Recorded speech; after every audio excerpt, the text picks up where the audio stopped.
ሰላም ጤና ይስጥልን። ጊዮን ዜና መረጃዎችን እንሆ። ፋኖ በድል እየገሰገሰ ነው። የፋኖ ትግል መቋጫውን ሊያገኝ ነው። 206ኛ ኮር ጀብደኛው 34ኛ ክፍለ ጦር አናብስት ከሌሊቱ 11 ሰዓት ጀምሮ ሉማሜ ከተማን ተቆጣጥረዋል። የጠላትን አስከሬን ደራርበውታል። የወገን ኃይል በርካታ ወታደራዊ ድል ተቀዳጅቷል። የአዋበል ወረዳ ሰላምና ደህንነት ኃላፊ በዚህ ውጊያ ተቀንሸዋል።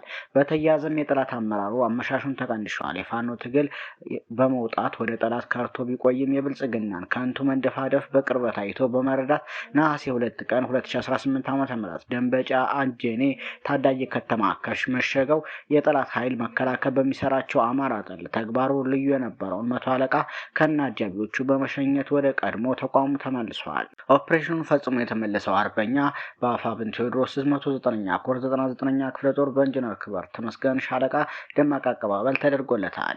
ሌላው ፋኖ በአሁኑ ጊዜ ጠንካራ ወጣት አደረጃጀት በቂ ሎጂስቲክ አቅም ያለው ግዙፍ የታጠቀ የሰው ኃይል ሆኗል።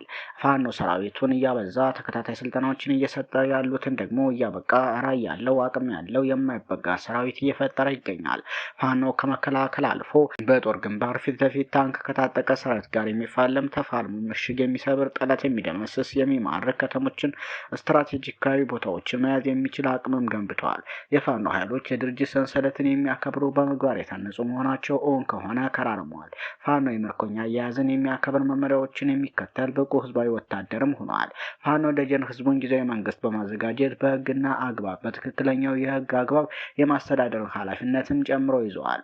ፋኖ ፖለቲካዊ፣ ኢኮኖሚያዊ፣ ማህበራዊ፣ ስነልቦናዊ ጉዳዮችን በአንክሮት እየተከታተለ ፈር የሚያስዝ የምስራቅ አፍሪካ አብሪ ኮከብ እየሆነ ያለ የአያቶቹ ትውልድም ሆኗል። የፋኖ አቅም በቀጠናው የሚለመን በገንዘብ ለመደለል የሚሞክሩት ግን ያልቻሉት በስልጣን ሊቋጩት የፈለጉ ግን ያልተሳካላቸው የእሳት ነደድም ሆኗል። ፋኖ የሉማሜ ከተማን መቆጣጠር በደንበጫ አንጀኔ አመራሩን እስከነ አጃቢዎቹ መሸኘቱ የረጅሙ የ4 ኪሎ መንገድ ጅማሮ ነው። ፋኖ ወደ 4 ኪሎ ጉዞ የሚጀምርበት ሰዓት ላይ ደርሷል። በእርግጥ ኢትዮጵያውያን በአገዛዙ ላይ በስራቸውን ያነሱበት ሰዓት አሁን ነው። አብይ በኢትዮጵያ የተጠላ መሪ ሆኗል። በአብይና በሚመራው ብልጽግና አገዛዝ ብዙዎች ተገድለዋል፣ ተደፍረዋል፣ አካል ጉዳተኛ ሆነዋል። ትምህርት ቤቶች፣ ጤና ጣቢያዎችና መሰል መሰረተ ልማቶች በድሮን ወድመዋል። ሆኖም ፋኖ በጥቂት ትጥቅ የጀመረው ትግል ዛሬ አገዛዙን አስጨናቂ የመንግስት ስጋት ሆኗል። ይህ በእንዲህ እንዳለ በአማራ ፋኖ ብሔራዊ ንቅናቄ ጎጃም ጠቅላይ ግዛት ቴዎድሮስ የተጓደሉ የኮር አመራሮች ተሟልተዋል። ከዚህ ቀደም አፋብን ጎጃም ጠቅላይ ግዛት ቴዎድሮስ በቅርቡ የዙን አመራር መዋቅራዊ ድልድል በተሟላ መንገድ አጠናክሮ የአመራሮችን ምደባ ይፋ ማድረጉ ይታወሳል። በዚህ መሰረት በአዲስ መልኩ የተዋቀረው የቴዎድሮስ ስራ አስፈጻሚ አመራር የህዝብ መዋቅራዊ ድልድል በተጠናቀቀ ፍጥነት ወደ ስራ በመግባት በዙ ሪፎርም ሂደት የተጓደሉ ኮር አመራሮችን በተገቢው ሂደት በመለየት አሟልቷል።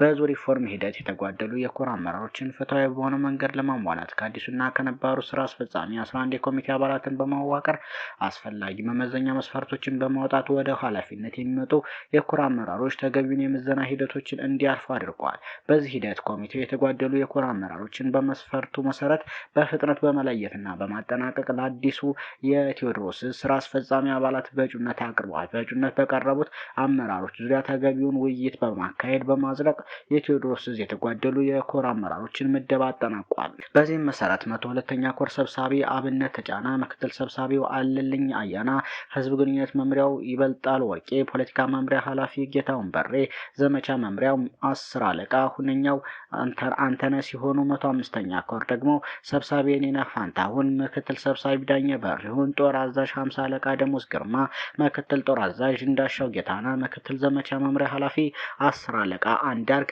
109ኛ ኮር ደግሞ ሰብሳቢው አዝመራው ቢያርግልኝ፣ ምክትል ሰብሳቢ ሙሉ ሰው የኔ አባት፣ ፖለቲካ መምሪያ ኃላፊ የሸዋ ሳሙኜ፣ አደረጃጀት መምሪያ ኃላፊ ዮናስ ናውጋው፣ ጽህፈት ቤት ኃላፊ ይበልጣል እውነቱ፣ ፋይናንስ መምሪያ ኃላፊ መኳንንት ደግ አረገ፣ ስልጠና መምሪያ ኃላፊ 10 አለቃ መብት እንኳ ሆነ። 201ኛ ኮር ደግሞ ሰብሳቢ ማንችሎ ጥላሁን፣ ጦር አዛዥ 50 አለቃ ደጉ ፋንታውን፣ ምክትል ጦር አዛዥ ላመስግን አለና፣ ዘመቻ መምሪያ ኃላፊ 10 አለቃ ዮሴፍ ቢያዝን ሲሆኑ 206ኛ ኮር ደግሞ ሰብሳቢ ቻላቸው ታፈረ፣ ጦር አዛዥ በላይነህ ዋልተነጉስ፣ ፖለቲካዊ መምሪያ ኃላፊ አንተናኔ ስንታየው፣ ዘመቻ መምሪያ ኃላፊ 50 አለቃ ማክብል ዳኜ፣ ጊዜያዊ መንግስት መምሪያ ኃላፊ ወርቁ ድልነሳ፣ ፋይናንስ መምሪያ ኃላፊ እሱ ባለው ጫኔ በመሆን ተመድበዋል ሲል አፋብን ጎጃም ጠቅላይ ግዛት ቴዎድሮስ ህዝብ ግንኙነት መምሪያ አርበኛ ወግደረስ ጤናው ገልጿል።